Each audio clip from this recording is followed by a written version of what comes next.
आज के इस गहरे अध्ययन में हम एक ऐसे विषय पर बात कर रहे हैं जो मतलब आधुनिक जीवन की सबसे बड़ी और शायद सबसे खामोश महामारी बन चुका है। ओवरथिंकिंग। हाँ, जरूरत से ज्यादा सोचना। बिल्कुल। आज की इस चर्चा का जो मिशन है वो बहुत स्पष्ट है। हम श्रीमद् भगवद गीता के दूसरे अध्याय के श्लोक 47, जिससे कर्मयोग का मूल सिद्धांत माना जाता है, उसकी गहराई में उतरेंगे। और मकसद ये खोजना है कि कैसे हजारों साल पहले दिया गया ये दर्शन आज के समय में हमारे दिमाग में चलने वाले इस अंतहीन लूप को हमेशा के लिए तोड़ सकता है। सही कहा, क्योंकि सच तो ये है कि ओवरथिंकिंग कोई छोटी मोटी आदत नहीं है। ये एक ऐसा जाल है जो इंसान को अपनी ही जिंदगी में एक ही जगह पर मतलब फ्रीज कर देता है, रोक देता है। एकदम। जैसे कोई जिम ज्वाइन करना चाहता है पर उसे टाल देता है। कोई नया बिजनेस शुरू करना चाहता है पर सिर्फ एक्सेल शीट और प्लान ही बनाता रह जाता है। या कोई बड़ा निर्णय लेने से डरता है। हाँ, तो इस पर आपकी क्या राय है? शुरुआत कहाँ से होती है इसकी?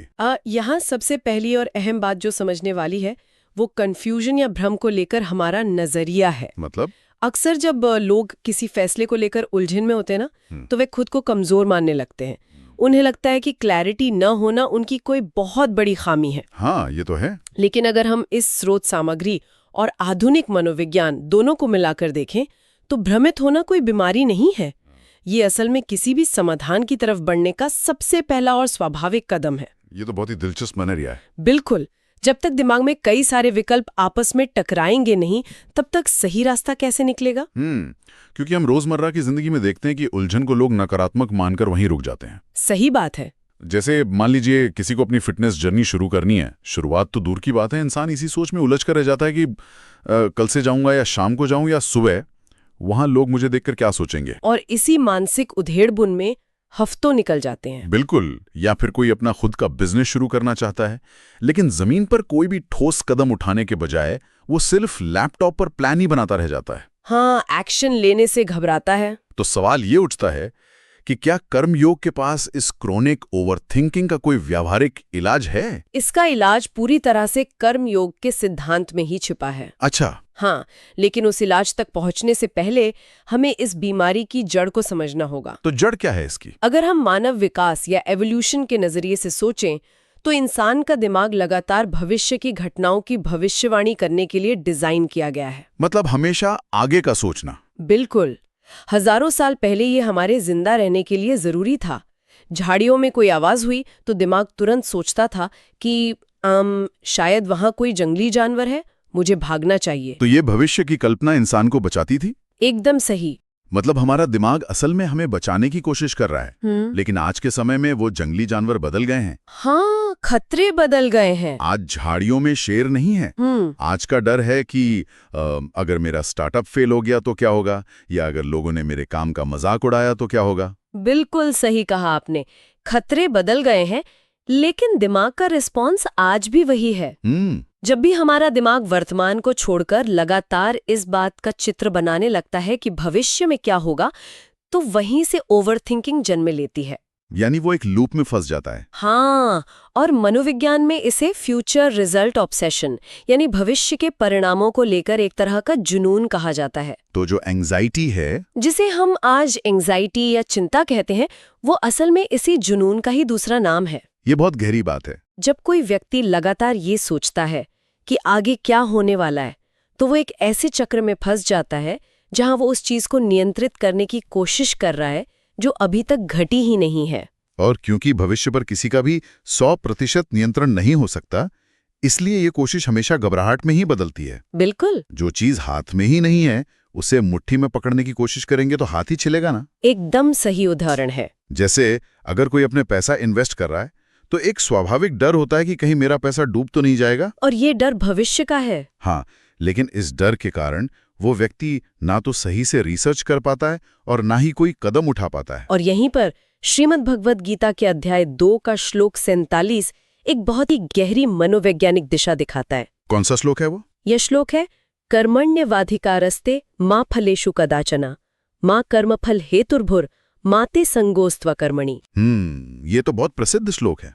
ठीक फॉर्मूला है। देखा जाए तो ये श्लोक बहुत लोकप्रिय है, लेकिन इसके असली मायने अक्सर इसके भारी शब्दों के नीचे दब जाते हैं। सही कहा। अगर हम अधिकार और फल की इस पूरी अवधारणा को डिकोड करें तो ये असल में काम कैसे करता है, ये समझना बहुत जरूरी है। क्योंकि एक तरफ हम कहते हैं कि इंसान को लक्ष्य निर्धारित करने चाहिए और दूसरी तरफ ये श्लोक कह रहा है कि फल की चिंता मत करो। इसमें एक बड़ा विरोधाभास नजर आता है। ये बहुत ही वाजिब सवाल है और यहीं सबसे ज्यादा लोग उलझते हैं। हाँ, मतलब लक्ष्य ना बनाए क्या? नहीं, श्लोक ये नहीं कह रहा है कि आप लक्ष्य मत बनाइए या भविष्य की योजना मत बनाइए। लक्ष्य बनाना दिशा तय करने के लिए जरूरी है। तो फिर समस्या कहाँ है? यहाँ जिस शब्द पर सबसे ज्यादा जोर है वो है अधिकार। हाँ। यानी आपका नियंत्रण क्षेत्र। अच्छा। आपका जुरिस्डिक्शन। आपका नियंत्रण सिर्फ और सिर्फ आपके एक्शन पर है, आज के कर्म पर है। उस एक्शन का जो अंतिम परिणाम होगा उस पर आपका कोई नियंत्रण नहीं है। तो इंसान गलती कहाँ करता है? समस्या तब शुरू होती है जब इंसान अपना फोकस दिशा से हटाकर उस लक्ष्य के नतीजे के साथ भावनात्मक रूप से जुड़ जाता है। इसे अगर हम फिटनेस के उस उदाहरण से जोड़कर देखें तो बात और साफ हो जाती है। कैसे? जब कोई इंसान जिम जाता है तो उसका लक्ष्य है एक स्वस्थ शरीर पाना। ये दिशा हो गई। बिल्कुल। लेकिन अगर वो इंसान रोज भारी वजन उठाने के बाद हर सेट के बीच में शीशे के सामने खड़ा होकर ये देखने लगे कि क्या आज मेरे बाइसेप्स थोड़े बड़े हुए, क्या 3 महीने में मेरा वजन कम हो जाएगा, तो क्या होगा? वो बहुत जल्दी फ्रस्ट्रेट हो जाएगा और जिम जाना छोड़ देगा। एकदम सटीक उदाहरण है, क्योंकि वो व्यक्ति उस चीज से प्रेरणा ढूंढने की कोशिश कर रहा है जो अभी तक आई ही नहीं है, यानी परिणाम। और परिणाम रातों रात नहीं आते। बिल्कुल। शरीर का बदलना एक धीमी प्रक्रिया है। जब ध्यान सिर्फ अंतिम परिणाम पर अटका रहता है तो रोजाना की जारी मेहनत बहुत भारी लगने लगती है। दिमाग हर दिन एक विफलता महसूस करता है क्योंकि आज तो रिजल्ट मिला ही नहीं। सही कहा। तो इसका समाधान क्या है? वो व्यक्ति अपने दिमाग को कैसे शिफ्ट करे? समाधान इसी कर्म योग में है। अगर वो इंसान परिणाम की चिंता को किनारे रखकर अपने सफलता के पैमाने को ही बदल दे। पैमाने को बदल दे मतलब कैसे? अगर उसका पूरा फोकस सिर्फ इस बात पर आ जाए कि मुझे आज का वर्कआउट अपनी पूरी क्षमता के साथ खत्म करना है, चाहे कुछ भी हो जाए, तो फिर खेल बदल जाता है। हाँ, मतलब फोकस आज पर आ गया। बिल्कुल। अब उसका लक्ष्य 3 महीने बाद का कोई रिजल्ट नहीं है, बल्कि आज का 1 घंटा है। वाह! जब पूरा ध्यान आज के एक्शन पर होता है तो वो उस काम में पूरी तरह से डूब जाता है। और जब वर्तमान का एक्शन सही और लगातार होता है तो विकास अपने आप एक स्वाभाविक नतीजे के तौर पर होने लगता है। उसे अलग से रिजल्ट के पीछे भागने की जरूरत नहीं पड़ती। एकदम सही। ये बात सच में बहुत गहरी है। मतलब समस्या हमारे लक्ष्य तय करने में कभी थी ही नहीं। समस्या उस लक्ष्य के साथ हमारे जुनूनी जुड़ाव में है। बिल्कुल। और यहीं से कर्मयोग का एक बहुत ही दिलचस्प और ताकतवर पहलू निकल कर आता है, जिसे हम वॉरियर फॉर्मूला या योद्धा की मानसिकता कह सकते हैं। हाँ, योद्धा की मानसिकता। ये सुनने में तो बहुत ऊर्जावान लगता है, लेकिन क्या हम इसकी कार्यप्रणाली को समझ सकते हैं? वॉरियर फॉर्मूला पूरी तरह से कर्म और भावना के अलगाव पर आधारित है। अलगाव यानी खुद को अलग करना। हाँ। एक आम इंसान और एक योद्धा में सबसे बड़ा फर्क क्या होता है? क्या होता है? जब एक योद्धा युद्ध के मैदान में उतरता है तो उसे पता होता है कि जीत और हार दोनों की संभावना है। वो ये तय नहीं कर सकता कि युद्ध के अंत में कौन जिंदा बचेगा। सही बात है, परिणाम उसके हाथ में नहीं है। लेकिन उस मैदान में उसका अपनी तलवार चलाने के तरीके पर, अपने रिफ्लेक्स पर और सामने वाले के वार पर अपनी प्रतिक्रिया देने पर पूरा नियंत्रण होता है। लेकिन ये सिद्धांत व्यवहार में लागू करना बहुत मुश्किल लगता है। ऐसा क्यों लगता है? क्योंकि हम सब इंसान हैं, भावनाओं से बने। कोई बिजनेसमैन जब अपनी जिंदगी भर की कमाई किसी प्रोजेक्ट में लगाता है तो वो अपने एक्शन के परिणाम से खुद को भावनात्मक रूप से कैसे अलग कर सकता है? ये तो लगभग असंभव सा लगता है। ये मुश्किल जरूर है, लेकिन असंभव नहीं।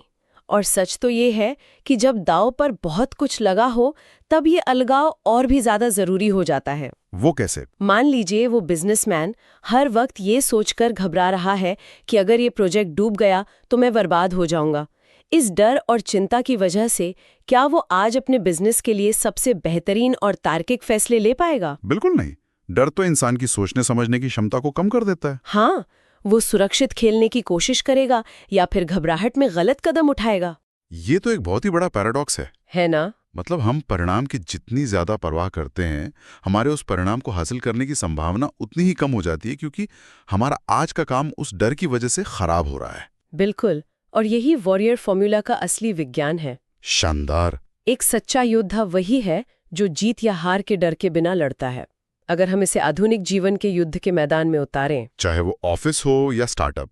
हाँ, या कोई कलात्मक प्रोजेक्ट हो, अगर आप सिर्फ अपने रोजमर्रा के एक्शन पर, आज के दिन के एग्जीक्यूशन पर ध्यान केंद्रित करें, तो हार और जीत का जो डर लकवा मार रहा था, वो डर ही गायब हो जाएगा। आप आज जो सबसे अच्छा कर सकते हैं बस वही करेंगे। एकदम सही। और शायद यही वो जगह है जहां इंसान को असली मानसिक शांति मिलती है, क्योंकि अक्सर हम शांति को बाहर ढूंढते हैं, छुट्टियों में या पहाड़ों पर। हाँ, लोग अक्सर यही करते हैं।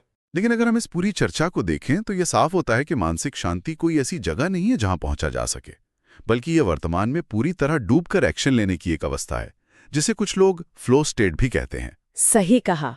जब हमारा दिमाग भविष्य की चिंताओं के शोर से मुक्त हो जाता है और पूरी तरह से आज के कर्म में डूब जाता है, तब वो जो एकाग्रता महसूस करता है, वही असली शांति है। भविष्य के परिणामों का जुनून हमेशा चिंता लेकर आता है, जबकि वर्तमान के कर्म पर 100% ध्यान केंद्रित करना मानसिक शांति लाता है। यह एक सीधा सा समीकरण है। तो इस पूरी गहरी चर्चा से हम अपनी रोजमर्रा की जिंदगी के लिए क्या निष्कर्ष निकाल सकते हैं? एक चीज जो मुझे बहुत स्पष्ट नजर आ रही है वो ये है कि हम सफलता के पीछे जितना भागते हैं वो भागना ही गलत है। बिल्कुल गलत है। सफलता कोई मंजिल नहीं है। सफलता तो बस सही समय पर सही दिशा में लगातार किए गए काम का एक स्वाभाविक नतीजा है। ये कोई ऐसी चीज नहीं है जिसे जबरदस्ती पकड़ा जा सके। और इसके साथ ही एक और बहुत ही अहम बात सामने आती है, क्लैरिटी या स्पष्टता को लेकर हमारा भ्रम। भ्रम कैसा? ज्यादातर लोग ओवरथिंकिंग इसलिए करते हैं क्योंकि वे सोचते हैं कि जब उनके पास किसी काम को करने का एक परफेक्ट मास्टर प्लान होगा, जब उन्हें हर एक कदम पहले से पता होगा, तभी वे शुरुआत करेंगे। हाँ, लेकिन ये तरीका काम ही नहीं करता, क्योंकि परफेक्ट प्लान जैसी कोई चीज होती ही नहीं है। एकदम सही। असल जिंदगी कोई गणित का फॉर्मूला नहीं है जहां सब कुछ पहले से तय हो। बिल्कुल। स्पष्टता सिर्फ बैठकर सोचने से कभी नहीं आती, एक्शन लेने से ही स्पष्टता आती है। ये बहुत अच्छी बात कही आपने। जब आप कोई काम शुरू करते हैं, भले ही छोटे स्तर पर, तब आपको जमीनी हकीकत का पता चलता है। आपको समझ आता है कि आपकी कौन सी रणनीति काम कर रही है और कौन सी नहीं। और जब गलतियों से सीखते हैं तो आगे का रास्ता खुद ब खुद साफ होने लगता है। हाँ, और ये जो स्पष्टता एक्शन से पैदा होती है, यही इंसान के भीतर असली आत्मविश्वास का निर्माण करती है। सिर्फ कुर्सी पर बैठकर घंटों सोचने से सिर्फ शंकाएं पैदा होती हैं, आत्मविश्वास नहीं। ये एक बहुत ही व्यवहारिक और शक्तिशाली चक्र है। एक्शन लेना, स्पष्टता हासिल करना और फिर उससे आत्मविश्वास का निर्माण होना। बिल्कुल। इस पूरी चर्चा ने ये पूरी तरह से बेनकाब कर दिया है कि ओवरथिंकिंग असल में कोई समाधान ढूंढने की प्रक्रिया नहीं है, बल्कि यह एक डर से बचने का दिमाग का एक बहाना है। और कर्म योग उस बहाने को खत्म करके हमें वापस वर्तमान में खींच लाता है। और जब इंसान वर्तमान में आ जाता है तो उसका नियंत्रण अपनी जिंदगी पर वापस लौट आता है। एकदम सही बात है। अब इस चर्चा को समाप्त करते हुए मैं एक ऐसे विचार पर बात करना चाहता हूं जो शायद इस पूरे सिद्धांत को एक बिल्कुल ही नए नजरिए से देखने पर मजबूर कर दे। बताइए। हमने बात की कि कर्मयोग कहता है कि नतीजे से खुद को अलग कर लो और सिर्फ काम पर ध्यान दो। अगर हम इस बात को चरम पर ले जाएं तो क्या इसका मतलब ये है कि दुनिया में जो लोग सबसे ज्यादा सफल हुए हैं, जिनके पास सबसे बड़ी उपलब्धियां हैं, हाँ। क्या वे असल में वही लोग हैं जिन्हें सफलता की सबसे कम परवाह थी? ये बहुत ही गहरा विचार है। क्योंकि अगर नतीजे की परवाह ना करने से हमारा एक्शन इतना बेहतरीन हो जाता है कि सफलता खुद चलकर आती है, तो क्या सच्ची और सबसे बड़ी महत्वाकांक्षा असल में नतीजे से पूरी तरह से विरक्त हो जाना है? सोचने वाली बात है। क्या दुनिया बदलने वाले विजनरीज इसलिए सफल नहीं हुए क्योंकि वे सफल होना चाहते थे, बल्कि इसलिए हुए क्योंकि वो बस अपने उस काम के दीवाने थे, चाहे उसका कोई भी परिणाम क्यों ना हो? ये एक ऐसा विरोधाभास है जो सोचने पर बहुत मजबूर करता है। बिल्कुल। क्या हम सफलता को पकड़ने की कोशिश में ही उसे खुद से दूर धकेल रहे हैं? ये एक ऐसा सवाल है जिसका कोई सीधा जवाब शायद न हो, लेकिन ये खुद में झांकने के लिए एक बेहतरीन विचार जरूर है। हाँ, श्रोताओं को इस पर जरूर विचार करना चाहिए। खैर, इस गहन चर्चा को आज हम यहीं रोकेंगे, लेकिन ये सफर अभी खत्म नहीं हुआ है। बिल्कुल नहीं। अगली बार हम प्राचीन ग्रंथों के एक और बहुत ही रोमांचक पहलू पर बात करने वाले हैं, और वो है माइंड कंट्रोल, या अपने ही दिमाग को नियंत्रित करने का असली व्यावहारिक फॉर्मूला। ये देखना बहुत दिलचस्प होगा कि जिसे हम आज फोकस और अटेंशन मैनेजमेंट कहते हैं, उसकी जड़ें कितनी गहरी हैं। बिल्कुल। तो आज के लिए बस इतना ही। फिर मिलेंगे एक नई और गहरी चर्चा के साथ।